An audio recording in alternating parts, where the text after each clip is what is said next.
Monique, are you there? It seems that 2,500 isn't going to be enough for this month. So send me more money. It wasn't enough? But this month is only halfway over. What in the world did you spend it all on? Don't act like this is my fault. Nancy's bringing her fiancé by the house soon. I have to make a good impression. So I got my hair done, went to the spa, bought a new outfit. Just the bare essentials. What did you expect me to do? Look like a slob when I meet my daughter's fiancé for the first time? I'm not sure if we both have the same understanding of what bare essentials are. But isn't Nancy still in her sophomore year in college?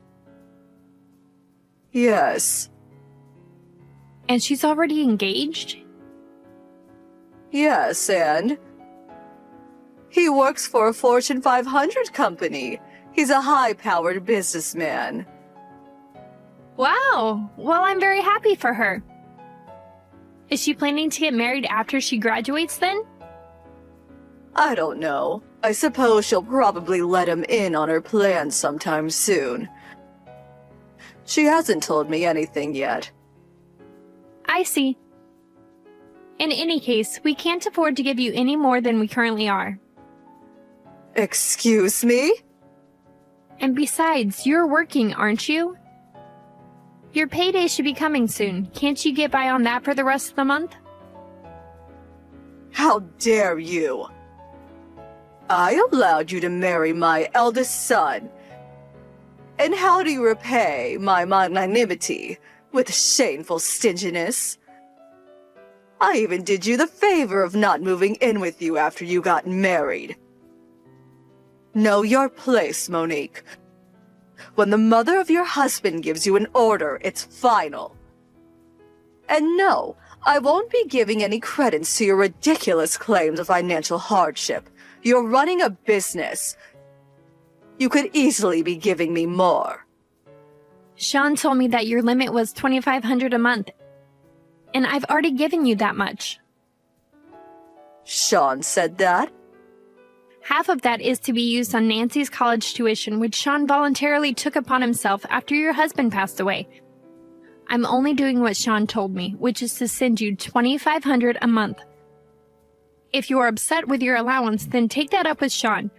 He may be overseas on business, but you have his number, don't you? That's all I have to say to you.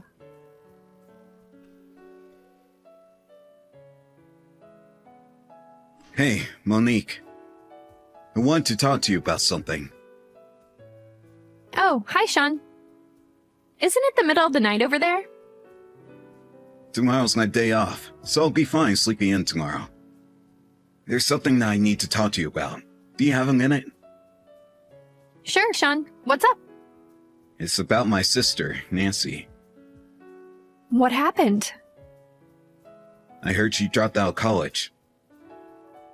Wow, really? One of my friends changed companies recently.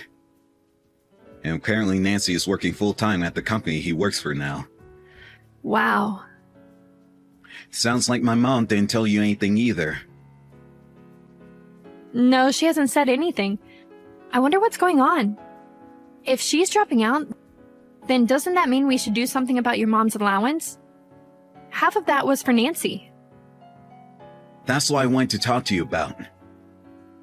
I'm stuck on this side of the planet for another 6 months. And since my mom has gotten Nancy to hate my guts, I want to be careful about how we approach the issue with them, since we could just make things worse. Hey, I know this isn't the main issue right now, but what is it with your mom and Nancy? She treats her way better than you. Mom always talks about how much Nancy looks like her when she was young. And I look like Dad, because she did her best to push away for nearly their entire marriage until he died. The only reason she even keeps contact with me is because she uses me to finance her lifestyle. I'm sorry, Sean. I shouldn't have brought it up. So what do you think we should do now? I hate to ask you this, but I was wondering if you might be able to do some recon on my mom and sister. Nancy's living in the next state over, and Mom's house is about an hour away from ours, so I'll know it'll be a chore. Actually, Sean, did you hear about Nancy getting engaged? Engage? No, I haven't heard anything about that. I didn't hear it directly from Nancy. Your mom told me about it online while she was complaining about needing more money. That was 2 days ago. She said that Nancy was going to bring him by the house to introduce him to her in the near future. Wow, really? I can't believe this. She's getting engaged this young? And while she's still in school? I don't have any way of contacting her myself. She changed numbers all of a sudden and she never told me her new one. Yeah, I never even had her contact info in the first place. I guess for now, I'll just have to watch your mom's action for clues. Do you think you can get your friend to keep an eye on Nancy at the office? You said they're working together. Good idea. I'll ask him.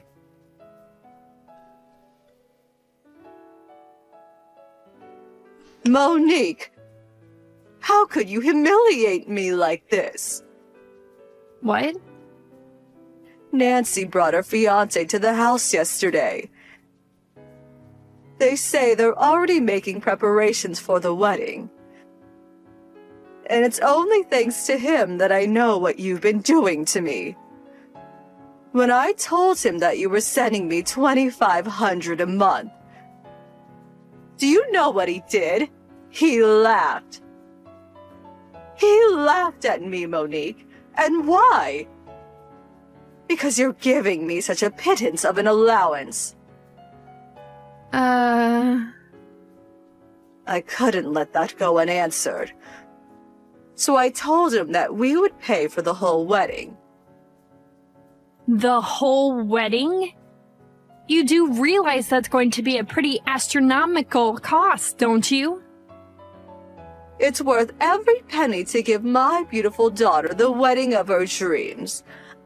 I'll spare no expense. If you don't mind me asking, how are you planning to come up with that kind of money? Seeing as though Sean and I are paying most of your expenses. Isn't it obvious? You're going to pay for it. Seriously? Oh, and just so you're aware, that will be kept a complete secret between us. Publicly, we'll be telling all the guests that I paid for it. You understand, don't you? I have to keep up my image. You are serious, aren't you? As much as I hate to repeat myself, this is all the result of you humiliating me with a $2,500 allowance. In order to make amends for what you've done, you'll put up the $50,000 for the wedding and tell everyone that I paid for it by myself. Consider it your first step on your way to being accepted as a true member of my family. You know what? You're not getting another cent from us. What? I'm done with you. How dare you? You can't do this to me.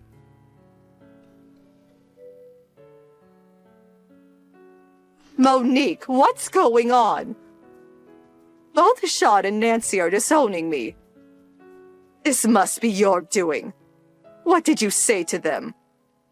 It's not the least bit surprising that you would blame me for this. But as long as you're listening, I've got something to say to you. What did you do? Tell me now. It's not that complicated, honestly. Then tell me. Both Nancy and Sean realized that you had been lying to them. Simple as that. What? You used the physical distance between them as well as their limited contact with each other to your advantage. Your story was, Nancy's going to an expensive university and living alone in an unfamiliar city and she needs money. So send me $2,500 for her tuition, rent, and my expenses. Then you lied to Nancy and said, Sean got demoted to an overseas position and I can't afford to pay your tuition anymore, so quit college and get a job. By the way, the reason Sean was sent overseas was to work on a project that he will then be promoted to lead when he gets back. The $2,500 we've been sending you was split between the two of our incomes. And even if, for some reason, Sean became unable to afford it by himself, with the money I make running my company, I'd be able to pay it all by myself. Nancy wasn't aware of this and ended up dropping out of college. So congratulations, you played them both. I have to hand it to you, honestly. It was a nearly flawless plan to take the money Sean and I were giving you for Nancy and use it to pay off the damages you owe from losing that lawsuit years ago. That's utter nonsense. What a ridiculous story. Is that how you got the two of them to cut me out of their lives? With that drive? Nope.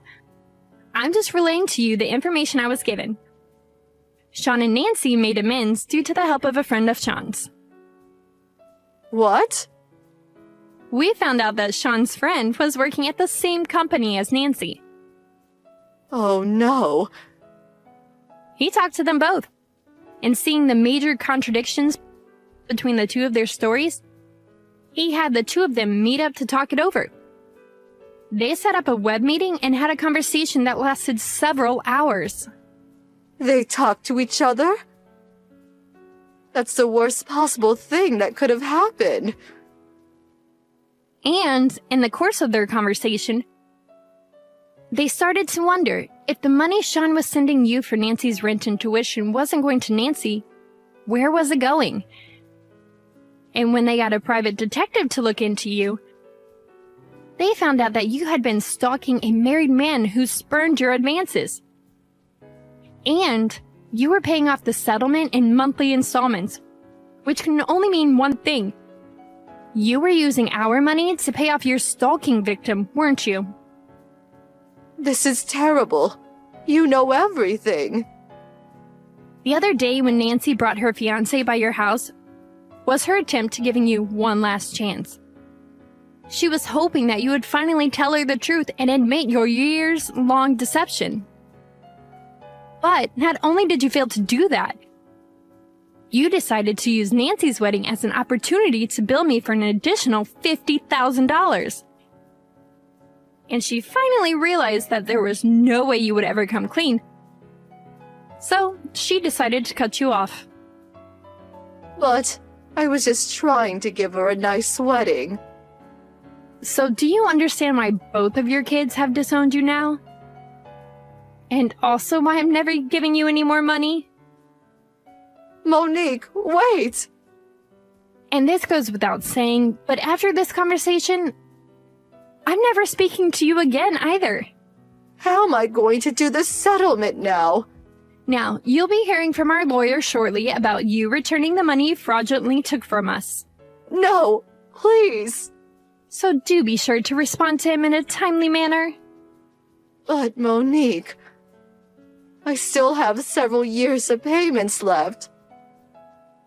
And what would you like me to do about that? Like I said, my only role in this was to send the monthly payments like Sean told me to do. Then, could you at least give Nancy and Sean a message? They both made it very clear that they aren't interested in hearing any of your cries for help. This can't be happening. Goodbye.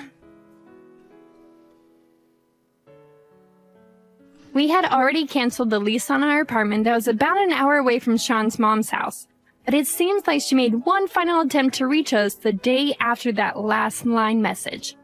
She was ringing the doorbell for a solid 15 minutes when our old neighbor popped out and told her we had moved, at which point her face went pale and she slowly walked away. She's now working a second job she got through a relative in addition to the part-time job she was already working.